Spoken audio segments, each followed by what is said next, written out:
A keni vore diçka?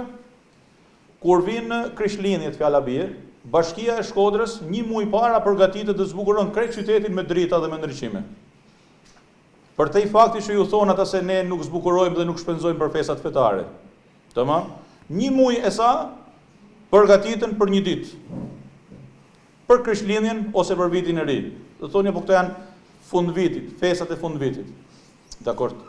E keni pasur po vinin bashkë me të nderuarin teologun Arben Halluni, pasi kishim mik të shtrenjtë, myftiun edhe kryetarin e Bashkisë Islame të shqiptarëve në Danimark, hoxhen e dashur Basri Kurtishi, dhe po ktheheshim nga vizita e xhamisë së Plumit.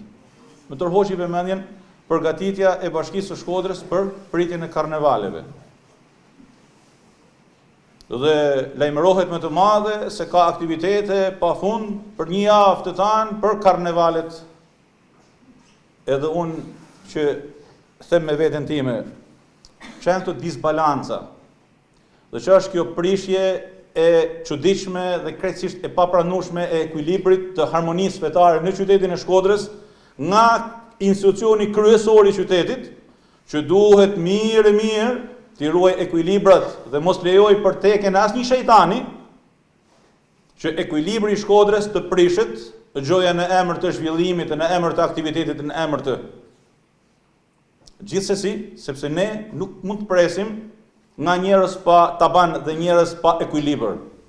Por hajde të pyesim veten tonë. A jemi përgatitur ne për ta pritur muajin e mallnueshëm të Ramazanit?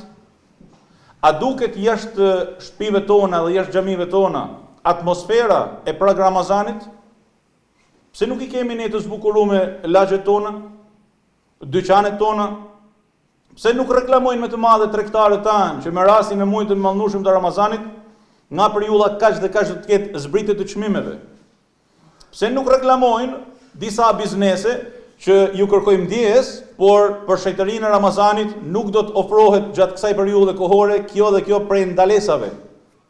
Pse nuk reklamohet me të madhe se për gjatë muajit të mallnueshëm të Ramazanit do të ketë lehtësime dhe tolerime e do të ketë ndalesa dhe për të respektuar Ramazanin. Për të mos ngel muaji i mallnueshëm i Ramazanit të dashur të shtrenjtë vetëm brenda mureve të xhamisë. Po për të nis muaji i mallnueshëm i Ramazanit në këtë qytet dhe në lagjet tona muslimane dhe në fshatrat tona muslimane, për të nis dhe për të shijuar se jemi në atmosferën e shenjtë të Ramazanit.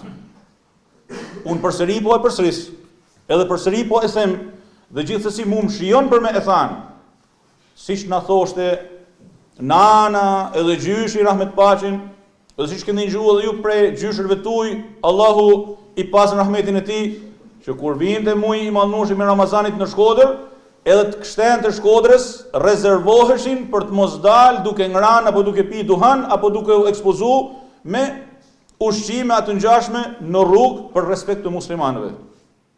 Sepse qyteti i Shkodrës ka pas taban, sepse qytetaria është ndërtuar mi vlera, sepse muslimanët dhe të krishterë në këtë vend e kanë respektuar dhe e kanë ndëruar njëri tjetrin.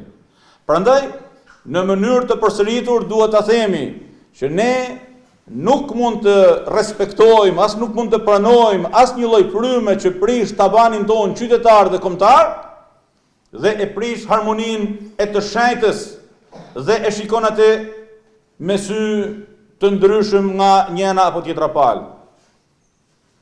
Marrëdhëniet selektive të institucioneve tona në raport me shpirtin fetar të qytetarëve të Shkodrës janë në të vërtetë një tërheqje drejt një dekadence morale dhe shpirtënore që duhet ta dënojmë dhe nuk duhet ta pranojmë dhe duhet ta refuzojmë me të madhe dhe duhet ta ngrijmë zanin me shumë urtësi dhe qytetari dhe me shumë të drejtë legjitime, sepse çfarë kuptimi ka që një frymë e shenjtë që trashëgohet në këtë vend shekull pas shekulli të na vi tash dikush që nuk e njeh tabanin e Shkodrës, e të na vi një mas njerëzish që nuk e njohin qytetarinë e Shkodrës, e që janë jabanxhi në Shkodër, jo thjesht jabanxhi se nuk jetojnë brenda vendit, jabanxhi që nuk kanë lidhje me shpirtin e Shkodrës, e të na prishin atë, jo pasha Allahun kursesi. E po pasha Allahun po them, edhe një herë po e them, jo pasha Allahun kursesi.